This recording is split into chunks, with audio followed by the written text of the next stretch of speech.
Bismillahirrahmanirrahim. Al-Fatihah ila ruh habibina wa syafi'ina sayyidina Rasulillah sallallahu alaihi wasallam wa alihi wa ashabihi wa azwajihi wa ikhwanihi minal anbiya wal mursalin. Thumma ila arwah masyayikhina khususan ثم إلى مؤلف أو الجامع هذا الكتاب الإمام البخاري رحمه الله تعالى والإمام الحافظ ابن أبي جمرة الأندلسي أن الله يغفر لهم ويرحمهم ويعلي درجاتهم في الجنة وينفعنا بأسرارهم وأنوارهم وعلومهم وبركاتهم في الدين والدنيا والآخرة بسر الفاتحة.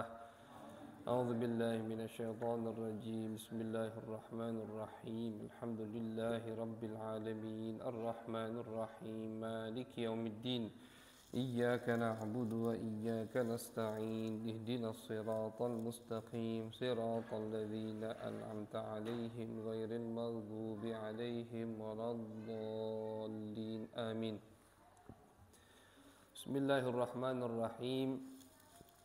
الحمد لله رب العالمين وبه نستعين على أمور الدنيا والدين وصلى الله على سيدنا محمد خاتم النبيين وعلى آله وصحبه أجمعين. قال رب اشرح لي صدري ويسر لي أمري واحلل عقدة من لساني يفقه قولي وسدد لساني واهد قلبي بجاه النبي والآل وصحبه. قالوا سبحانك لا علم لنا إلا ما علمتنا إنك أنت العليم الحكيم. اللهم صل على سيدنا محمد الفاتح لما أغلق والخاتم لما سبق ناصر الحق بالحق والهادي إلى صراطك المستقيم وعلى آله حق قدره ومقداره العظيم. أما بعد. وبالسند المتصل إلى الإمام البخاري والإمام ابن أبي جمرة رحمهم الله تعالى ونفعنا بهما وبعلومهما وبعلوم سائر الصالحين في الدارين آمين. إلى أن قال كتاب الإيمان عن أبي هريرة رضي الله عنه عن النبي صلى الله عليه وسلم قال إن الدين يسر ولن يشاد هذا الدين أحد إلا غلبه فسددوا وقاربوا وأبشروا واستعينوا بالغدوة والروحة وشيء من الدلجة. Alhamdulillah, ma'asyiral hadirin wal hadirat yang dimuliakan oleh Allah Subhanahu wa taala. Pertama-tama kita puji syukur Allah Subhanahu wa taala atas segala nikmat yang telah Allah berikan. Termasuk nikmat tersebut kembali Allah mengumpulkan kita di tempat, di masjid, di rumah daripada rumah Allah Subhanahu wa taala dalam keadaan sehat wal afiah serta taufik dan hidayahnya. Alhamdulillah. Kita sambung kajian kita, yaitu pembacaan hadis-hadis Nabi besar Muhammad sallallahu alaihi wasallam, yang mana ini kitab atau ini hadis-hadis yang telah dikumpulkan oleh Al-Imam Al-Bukhari dan diringkas oleh Al-Imam Ibnu Abi Jamrah Al-Andalusi. Kita ada di bab yang menerangkan tentang iman. Seperti biasa, Al-Imam Al-Bukhari judulnya itu terkadang kurang kita pahami atau agak susah kita pahami apa kaitan bab dan kaitan hadis yang ada di dalam bab. Karena itu menunjukkan kepintaran dan kecerdasan Imam Al-Bukhari.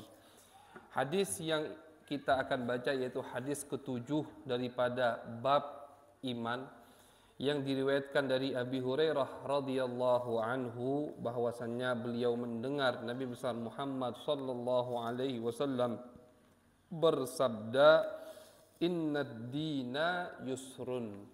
Kata Nabi besar Muhammad sallallahu alaihi wasallam, agama ini gampang. Agama ini gampang, yusur. Inna ma'al usri yusra. Setiap ada kesusahan pasti ada kegampangan, kata Allah Subhanahu wa taala. Inna ma'al usri yusra, ya inna ma'al usri yusra. Inna ad-din yusrun. Jadi kata Nabi, agama ini gampang. Artinya jangan dipersulit agama ini. Walan yushadda hadzal dina ahadun illa ghalabah. Tidaklah ada seseorang yang mempersulit agama ini. Ya, mempersulit agama itu maksudnya bisa ke diri dia sendiri, pribadinya, atau ke orang lain. Contoh, mempersulit agama kepada dirinya sendiri, terlalu memaksakan diri di dalam beribadah yang nawafil, ibadah yang sunnah atau bukan yang wajib. Ya, kalau ibadah yang wajib itu namanya tidak ada paksaan atau aku ni terlalu memaksakan diri solat subuh tiap hari. Dah solat subuhnya sehari solat sehari tidak, bukan. Yang namanya wajib tidak ada paksaan. Walaupun dingin, walaupun kita lagi sakit, itu kan dituliskan di kitab-kitab fikih. Kewajiban solat itu tidak jatuh dari seorang hamba selagi akalnya masih ada. Jadi sakit separah apapun dirinya tetap wajib solat. Solat yang wajib itu. Ada orang sekarat, terkapal dia di rumah sakit, tidak bisa gerak, rambutnya saja tidak bisa bergerak, ujung jadinya tidak bisa bergerak, tapi akalnya masih ada. Artinya ketika diajak berbicara dia ngerti, dia paham, itu tetap kena kewajiban sholat, Pak. Jadi kita tidak boleh alasan diolah sakit lah uzur dah kati. Sholat wajib tetap kena selagi akalnya masih ada. Kapan orang tidak kena kewajiban sholat? Kalau sudah akalnya tidak kati, misalkan meninggal atau orang gila, baru tidak kena kewajiban sholat. Nah, ini bukan terlalu memaksakan diri. Yang dimaksud sama Nabi terlalu memaksakan diri ini di ibadah yang sunnah atau nawafil atau tatawu'at, ibadah-ibadah yang bukan wajib. Nah, itu kata Nabi, jangan kalian terlalu memaksakan diri atau memaksakan diri kepada orang lain. Mengharuskan orang lain melakukan ibadah ini, mengharuskan orang lain melakukan amal ini, mempersulit atau menggambarkan orang lain bahwasanya agama Islam itu agama yang susah. Itu tidak boleh. Itu yang dimarahi atau yang tidak sangat disukai oleh Nabi besar Muhammad sallallahu alaihi wasallam. Hati-hati makanya. Apalagi yang titelnya ustadz misalkan. Hati-hati ketika menyampaikan ajaran Islam ke orang lain, ke orang yang belum kenal Islam, jangan sampai di benak orang tersebut tergambarkan Islam itu agama yang susah. Islam itu agama yang keras, agama yang ekstrim. Islam itu suka bom misalkan, Islam itu suka darah. Nah, itu bahaya. Orang tersebut, dai tersebut itu adalah ustadz yang paling dimurkai oleh Nabi besar Muhammad sallallahu alaihi wasallam, karena tadi Nabi mengatakan innad dina yusrun, agama ini gampang, kata Nabi besar Muhammad sallallahu alaihi wasallam. Walan yushadda hadzal dina ahadun illa ghalabah. Tidaklah ada orang yang keras terhadap dirinya di dalam agama kecuali dikalahkan oleh hal tersebut. Misalkan ada orang yang terlalu memaksakan diri untuk bangun malam. Dia belum ada adat atau belum terbiasa untuk bangun malam. Cuman baru dengar di masjid atau dengar di majlis ta'lim keutamaan bangun malam, langsung dia memaksakan dirinya malam ini tidak tidur sampai besok subuh. Ini orang, kata Nabi, akan terkalahkan. Ujung-ujungnya itu paling semangat seperti itu seminggu paling lama. Sebulan lah taruhlah.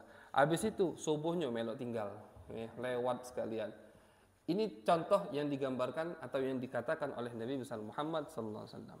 Terlalu memaksakan diri padahal belum terbiasa. Jadi bukan artinya Nabi bilang jangan kalian memaksakan dalam ibadah, melarang orang yang sudah punya kebiasaan bangun malam, jangan bangun malam. Tidak, bukan begitu. Tapi semua itu ada pada tempatnya. Likulli maqamin maqal. Setiap tempat ada kondisi ada perkataan atau ada hukum yang jatuh pada tempat tersebut. Suatu hari Nabi besar Muhammad sallallahu alaihi wasallam jalan sama sahabat-sahabatnya di malam hari. Ketika jalan di perumahan komplek Madinah, komplek sahabat Nabi besar Muhammad sallallahu alaihi wasallam, Nabi mendengar ada perempuan yang sedang sholat membaca Al-Quran. Ditanya sama Nabi, Siapa perempuan ini? Dijawab sama beberapa sahabat. Ya Rasulullah, hadhihi Haula bintu Tuwaid. Namanya Haula, perempuan. Sahabat Nabi besar Muhammad sallallahu alaihi wasallam. Kata Nabi Muhammad SAW, kemudian setelah Nabi bertanya siapa dirinya, ya, salah satu sahabat menjawab, ini Haula namanya. Kanat ya Rasulullah la tanamul lail. Dia ini ya Rasulullah tidak pernah tidur malam. Biasa yang cerita ini seakan-akan bangga begitu kan. Oh Rasulullah dia ini hebat. Kenapa? Tidak pernah tidur malam. Nah, pengen Nabi juga senang. Nabi mukanya, ya, raut wajahnya itu bukan berubah senang tapi malah berubah tidak senang. Ini bukan maksiat. Ini orang atau ini perempuan beribadah, salat, baca Quran setiap malam. Cuman gambaran seperti ini tidak disukai oleh Nabi besar Muhammad SAW. Karena Nabi tahu dia orang yang terlalu memaksakan diri. Kata Nabi besar Muhammad SAW, ya, iklafu minal amali ma tutiqun fa inna Allah la yamallu hatta tamallu. Kata Nabi Muhammad, kalian itu kalau mau beramal ibadah jangan terlalu memaksakan diri. Sebisanya saja. Ya, lihat kondisi kalian. Kondisi orang misalkan pengangguran, misalkan sudah ini sudah tidak pegawai lagi misalkan, di pagi hari tidak ada kerjaan, nah itu terserah orang mau bangun malam. Tapi orang yang besok punya tugas, yang besok punya tanggung jawab, yang besok punya kerjaan untuk mencari nafkah, makan anak istri, jangan semalaman begadang, akhirnya besok kacau balau. Tanggung jawab besok akhirnya semua lepas kendali. Kenapa? Karena bangun malam. Nah, ini gambaran yang seperti ini yang tidak disukai oleh Nabi besar Muhammad sallallahu alaihi wasallam. Jadi kata Nabi, ini amal bukan baik. Kenapa? Karena dia terlalu memaksakan diri. Janganlah kalian itu memaksakan diri di dalam amal ibadah yang sunnah atau yang nawafil, ya. Fasaddidu, kata Nabi. Boleh kalian beramal, silahkan. Fastabiqul khairat, begitu kan? Ya, di dalam Al-Quran itu ketika Allah menyebutkan atau Allah memerintahkan, menganjurkan kita untuk berlomba-lomba di dalam amal baik, fastabiqul khairat, ya. Tapi dalam mencari rezeki, famshu fi manakibiha, kata Allah Subhanahu wa taala. Ya, jadi kalau dalam amal baik, amal ibadah, kata Allah, lari atau lomba-lomba kalian dalam meraih baris pertama dalam amal ibadah kepada Allah Subhanahu wa taala. Tapi dalam mencari rezeki, umsyu fi manakibiha, jalan baik, enggak usah berlari, santai istilahnya. Cukup kita ini mempraktekkan adanya sebab dalam rezeki itu nyampe kepada kita. Ya, jadi ini lihat, ya, kata ulama, lihat Allah ketika memerintahkan kita untuk amal baik suruh lari, istabik itu cepat-cepat lari-lari, ya, berlomba. Tapi ketika mencari rezeki, umsyu, jalan deh, santai. Fi mana kibiha, di muka bumi ini. Karena la nas'aluka rizqa, nahnu narzukuk, kata Allah. Kami tidak, ya, menanyakan atau tidak membebani kalian masalah rezeki. Nahnu narzukuk, kami yang akan memberikan rezeki, kata Allah Subhanahu wa taala. Ya, ini juga ada sindiran atau ada makna yang sangat luar biasa. Nahnu narzukuk, kami. Padahal yang memberi rezeki itu siapa? Allah Subhanahu wa taala. Yang berbicara siapa? Allahul Wahid, Allah satu. Tapi kenapa Allah menggunakan dhamir jamak atau dhamir mutakallim lil jamak itu nahnu, bukan ana? Ini yang mungkin yang sedikit ngerti bahasa Arab tahu, ya. Bukan ana arzukuk. Seharusnya kan begitu. Yang berbicara Allah satu. Seharusnya saya, aku yang memberi kalian rezeki. Kenapa Allah menggunakan nahnu atau kami, tidak menggunakan ana? Kata ulama untuk menunjukkan bahwasannya kami itu adalah zat yang maha agung. Ya, ketika seseorang dia berbicara sendiri tapi pakai bahasa atau kata-kata kami, itu kan seakan-akan sedikit menyombongkan dirinya gitu. Atau biar orang yang mendengar tahu, oh ini yang berbicara bukan orang sembarangan. Ini yang berbicara orang yang mempunyai power atau orang yang mempunyai kuasa. Ya, itulah, ya, hikmah daripada Allah Subhanahu wa taala ketika menggunakan kalimat nahnu di berbagai tempat di dalam Al-Qur'an. Ya, Allah menggunakan kalimat nahnu padahal yang berbicara Allahul Ahad atau Allahul Wahid, Allah yang satu. Jadi fasaddidu, kata Nabi besar Muhammad SAW. beramal, silahkan berlomba dalam kebaikan. Wa qaribu, berlomba, usaha kalian itu agar menjadi orang yang paling dekat dengan Allah dan dekat dengan Nabi besar Muhammad sallallahu alaihi wasallam, tapi jangan terlalu memaksakan diri. Wa abshiru, dan kasihlah orang-orang itu kabar gembira. Artinya kita ini pertama kali ingin mengenalkan orang dengan agama Islam, kenalkan dulu jamaliyat Islam, kenalkan dulu indahnya agama Islam. Bagaimana agama Islam itu indah, bagaimana keindahan Nabi besar Muhammad sallallahu alaihi wasallam, bagaimana indahnya Nabi, indah dari syakhsiyah atau dari pribadi Nabi besar Muhammad, indah akhlaknya, indah ajarannya, indah bahwasannya Nabi ini Nabi yang sangat penyayang. Itu yang kita kenal ke semua. Biar apa? Biar orang tadi cinta dengan agama Islam. Wasta'inu bil ghudwa war rauha wa syai'in minad duljah. Jadi kata Nabi besar Muhammad sallallahu alaihi wasallam, mau bangun malam, bangun. Cuman yang besok punya tanggung jawab, besok punya kerjaan, bangun sulusul lail. Sebelum fajar atau sebelum subuh. Yang belum punya kebiasaan, bangun sebelum subuh seberapa jam. Yang penting nututi salat witir 3 rakaat. Misalkan gitu. Itu tahapan yang diajarkan oleh guru-guru kita. Ketika ada santri baru masuk, guru tadi ngajarkan yang penting kalian tuh bangun sebelum salat subuh, 3 rakaat salat witir bisa. Atau 5 rakaat. Sudah terbiasa, sudah punya adat kebiasaan bangun malam, itu nanti orang merasakan kenikmatan bangun malam. Nanti dia nambah sendiri. Tapi yang belum punya kebiasaan bangun malam, tiba-tiba langsung pengen bangun malam semalam macam tadi, akhirnya subuhnya juga tinggal. Jadi kata Nabi besar Muhammad SAW, silahkan mau bangun malam, silahkan mau ibadah, cuman harus tahu batasannya. Tadi likulli maqamin maqal. Suatu hari sahabat Salman Al-Farisi, beliau ini sahabat yang sangat luar biasa. Salman Al-Farisi diriwayatkan hidupnya itu umur beliau itu 350 tahun. Sahabat Salman. Ada yang mengatakan 250 tahun.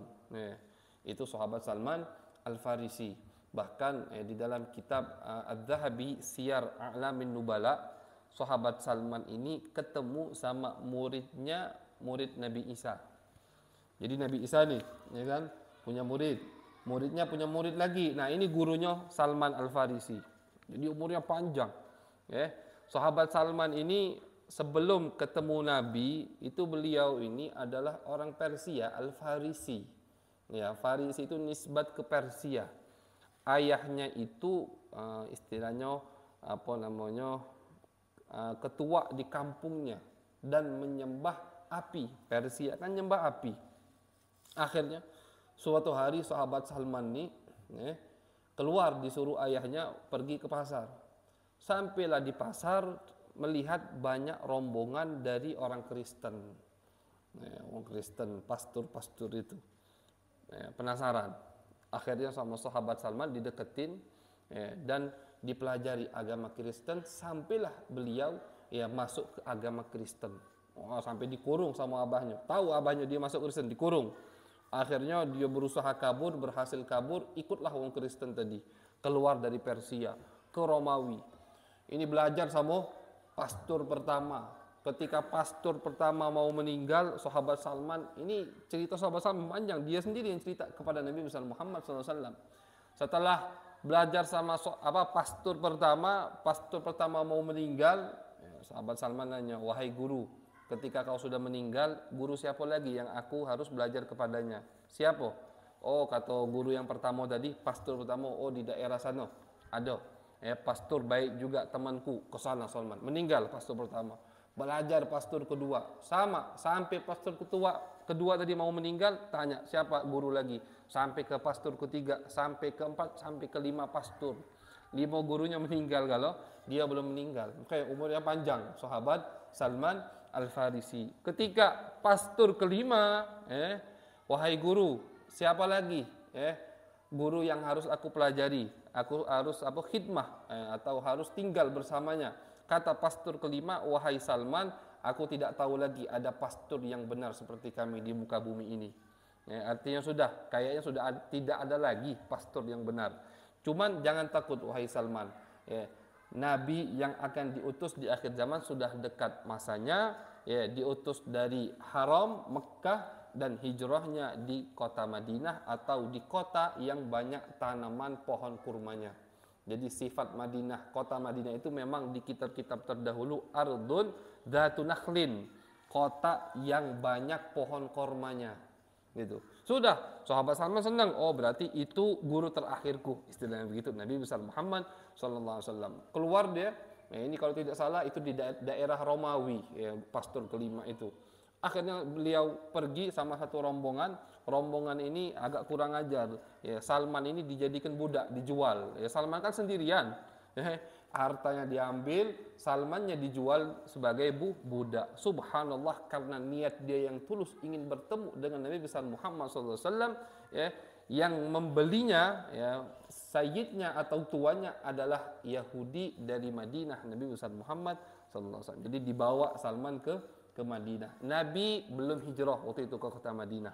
Jadi duluan Salman yang ke kota Madinah sebelum Nabi besar Muhammad SAW. Jadi bayangkan, ya, 5 gurunya pastor terus belajar sama Nabi besar Muhammad SAW. Sampailah cerita panjang cerita Salman ini. Sampai Nabi datang, akhirnya beliau ketemu Nabi, masuk Islam, dibebaskan oleh Nabi besar Muhammad SAW. Makanya Nabi sangat cinta kepada Salman karena perjuangannya yang luar biasa untuk mencari kebenaran. Sampai-sampai Nabi mengatakan ketika orang Madinah dan orang Mekah berebut, ya, orang Madinah mengatakan Salman ini minna al-ansar, Salman ini termasuk dari kami orang Madinah. Kan datangnya sebelum Nabi, bukan muhajir. Orang muhajir yang hijrah dari Mekah enggak. Salman minna muhajirin, Salman kan orang yang hijrah. Sama seperti kami dari Mekah hijrah ke kota Madinah, ribut. Oh, Madinah oh Mekah ngerebuti Salman. Akhirnya Nabi yang jawab, Nabi yang memutuskan, Salman minna ahlul bait. Kata Nabi, Salman bukan dari Ansor, Salman bukan dari Mekah, Salman dari keluarga kami, kata Nabi besar Muhammad sallallahu alaihi wasallam. Jadi Salman orang yang sangat luar biasa, alim. Kata Nabi Muhammad SAW, Salman ini nanti dibangkitkan di hari kiamat di depan semua ulama. Jadi nanti ada barisan ulama sedunia misalkan, atau dari awal sampai akhir ulama. Di depannya adalah Salman Al-Farisi yang memimpin semua ulama, itu Salman Al-Farisi, sangat luar biasa alimnya. Nah, Salman ini, ya, seperti yang kita sudah ketahui di dalam bab sejarah, ketika Nabi besar Muhammad SAW hijrah ke kota Madinah, Nabi itu akha bainal muhajirin wal ansar. Nabi jalin ikatan persaudaraan antara orang yang asli Madinah dan orang yang bukan asli Madinah. Begitu, biar hati mereka ini kuat. Jadi Nabi pertama kali datang ke Madinah, itu misalkan Sayyidina Abu Bakar dari Mekah, siapa yang dari Madinah, dijadikan saudara. Bahkan persaudaraan ini di awal-awal Islam sampai hukumnya mendapatkan warisan. Misalkan yang wong Mekah tadi meninggal, yang orang Madinah saudaranya atau saudara angkat itu mendapatkan warisan. Tapi akhirnya hukum ini dihapus sama Allah Subhanahu wa taala, sehingga yang mendapat warisan hanya saudara kandung, ya, atau saudara sebapak, ya, atau seibu, tapi ada hukum yang lebih panjang lagi. Walhasil Salman ini dipersaudarakan sama Nabi kepada sahabat yang dari Madinah yang bernama Abu Darda. Abu Darda ini terkenal abidun nas, orang yang ahli ibadah. Abu Darda namanya Uwaimir, ya. Suatu hari ini dipersaudarakan kan, sudah Salman ziarah ke rumah Abu Darda. Masuk ke rumah Abu Darda, ya, melihat istrinya, ya, mungkin waktu itu belum turun ayat hijab sehingga perempuan menutup mukanya. Ya. Salman melihat istrinya compang-camping, istri Abu Darda, tidak rapi. Nah, istilahnya tidak ngurus dirinya, tidak diurus. Kata Salman, wahai perempuan, wahai istri saudaraku, kenapa penampilanmu compang-camping? Tidak ngurus, kau ada laki, ngapa tidak berdandan buat laki? Oh Salman, laki aku tidak butuh sama dunia, kata dia. Aku ini tidak pernah ditoleh. Sawamun bin nahar, qawamun fil lail. Setiap harinya puasa, setiap malamnya bangun. Kapan nak ngurusi aku? Istilahnya kapan dia mau memanjakanku? Itu kan kewajiban seorang laki-laki kepada istrinya. Nah, jadi Salman pertama ingin memarahi istrinya karena tidak dandan, tidak rapi-rapi buat lakinya. Kata bininya, dia tuh tak ngagu ya kunian bahasa Palembang. Jadi wujudi ka'adami, adanya aku seakan aku ini tidak ada. Marah sahabat Salman. Akhirnya diputuskan sama sahabat Salman, "Khalas. Malam ini aku tidur di rumah Abu Darda." Tidur sahabat Salman. Datang waktu afwan dari siang itu.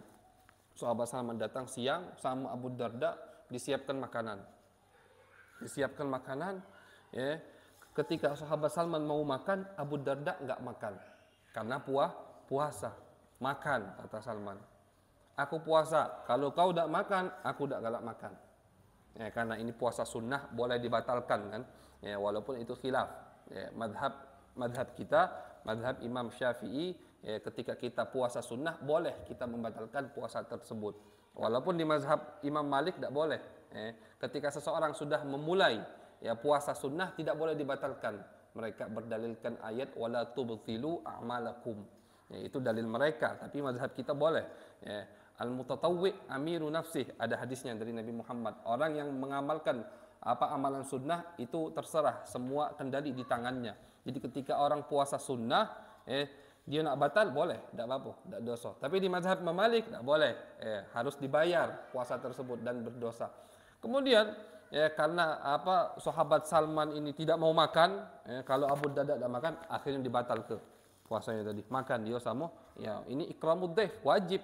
Ya, tamu kalau nggak makan berarti kita tidak menghormati tamu, dan menghormati tamu wajib. Puasa sunnah wajib harus lebih didahulukan, batal puasanya. Kemudian di malam hari, masuk waktu malam, disiap ke sama dia kamar buat Salman tidur. Kata Salman, "Bayo tidur, ente juga tidur, kamu juga tidur." Ini mau sholat Abu Darda, tidak boleh sama sahabat Salman. Tidur, tidur. Ya taruhlah habis isya jam 9.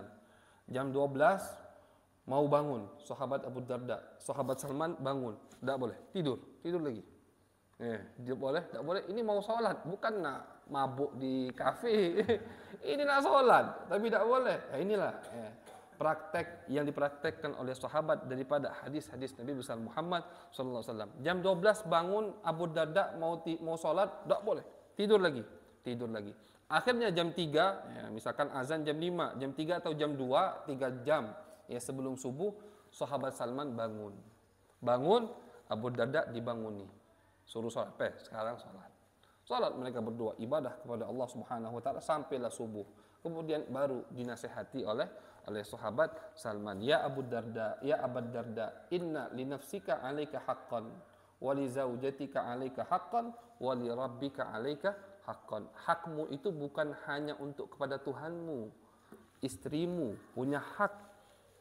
Ketika kau menikahi seorang perempuan, kau punya hak untuk memberinya nafkah zahir batin. Itu kewajiban. Itu hak. Jadi hak itu bukan hanya kewajiban kamu kepada Tuhanmu, ada kewajibanmu kepada istrimu. Ada kewajibanmu kepada dirimu. Jangan terlalu maksa ke diri, sampai sakit, sampai kurus. Wajib juga kita untuk memperhatikan kesehatan kita. Wajib juga kita ini makan makanan yang bergizi, biar diri kita sehat. Walila rabbika 'alaika haqqan, dan kepada Tuhanmu kau juga punya kewajiban. Jadi harus dibagi. Harus ada waktu untuk istrimu, untuk keluargamu. Waktu untuk dirimu istirahat. Waktu untuk dirimu makan. Ada waktu untuk Tuhanmu. Nah, itu baru kau gunakan untuk beribadah kepada Allah Subhanahu wa Ta'ala. Sudah selesai. Besok paginya Abu Darda datang soal kepada Nabi besar Muhammad sallallahu alaihi wasallam. Datang ke Nabi menceritakan semua yang terjadi dari kemarin sampai pagi tadi, dan nasihat Salman diceritakan kepada Nabi besar Muhammad sallallahu alaihi wasallam. Apa jawab Nabi? Shadaqa Salman. Shadaqa Salman. Salman benar. Salman jujur, Salman benar. Yang dikatakan, yang diajarkan Salman kepadamu, semuanya itu benar. Itulah praktek daripada hadis tadi yang kita ambil. Salah satu contoh daripada praktek yang dilakukan oleh sahabat-sahabat Nabi besar Muhammad sallallahu alaihi wasallam. Jadi patokan seseorang itu dekat dengan Allah, dekat dengan Nabi besar Muhammad sallallahu alaihi wasallam bukan dari amal. Kita tidak boleh lihat orang sholat misalkan 24 jam di masjid dia sholat. Oh ini orang paling dekat sama Allah di komplek ini. Tidak. Karena Nabi sendiri yang mengatakan.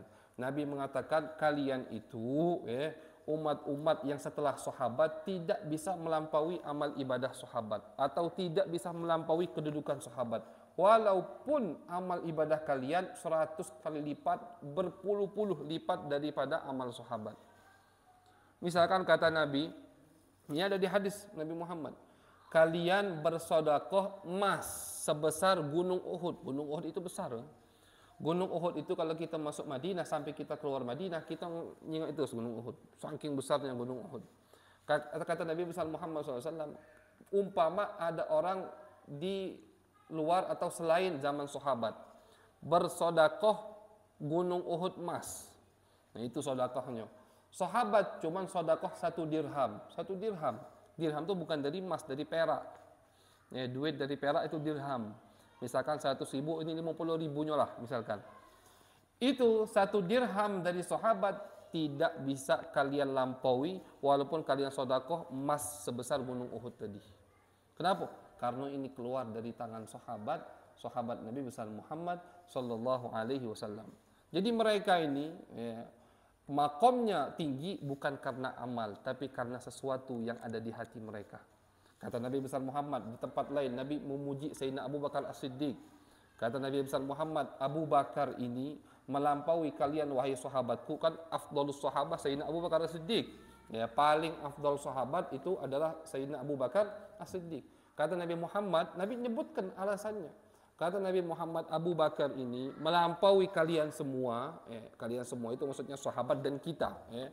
Bukan karena banyak sholat, bukan karena banyak puasa, bukan karena banyak sedekah, bukan. Tapi syai'un waqara fi qalbihi. Tapi sesuatu yang menetap, yang ada di dalam hatinya. Yaitu keyakinan yang luar biasa, cinta yang luar biasa kepada Nabi besar Muhammad sallallahu alaihi wasallam. Itu penyebab Abu Bakar melampaui kalian semua.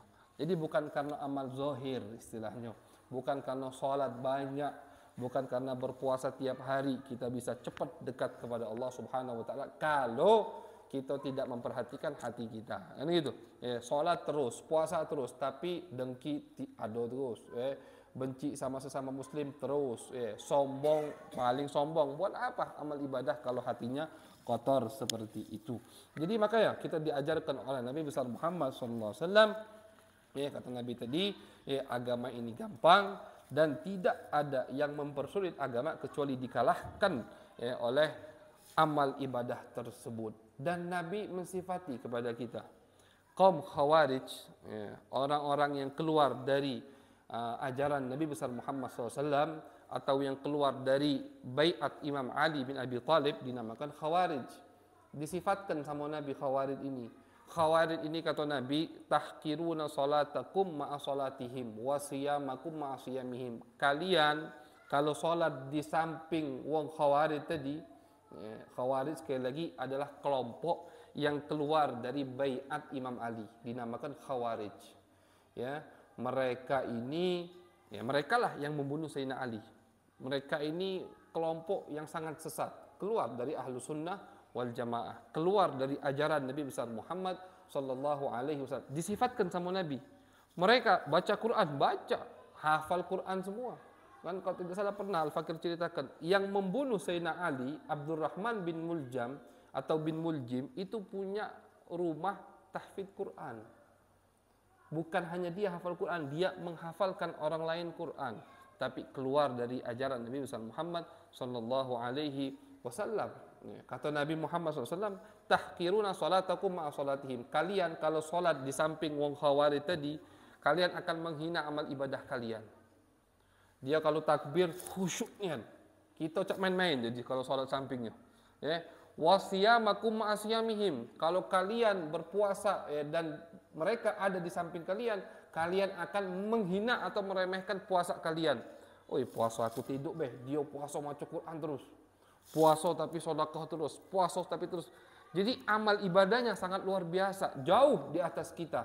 Tapi kata Nabi apa? Yakhrujun yamrukun minad din kama yamrukus sahmu minar ramiyah. Mereka keluar dari agama seperti anak panah keluar dari busurnya. Artinya amal ibadah tadi bukan mendekatkan mereka kepada Allah dan Nabi-Nya, malah menjauhkan mereka dari Allah dan Nabi-Nya, karena mereka hanya berpatokan dengan amal ibadah zahir, tapi hatinya tidak ada keyakinan sama Nabi besar Muhammad sallallahu alaihi wasallam. Jadi sekali lagi, patokan orang itu dekat dengan Allah dan Nabi bukan dari amal zahir, tapi dari amal batin. Makanya amal batin itu jauh lebih daripada amal zahir.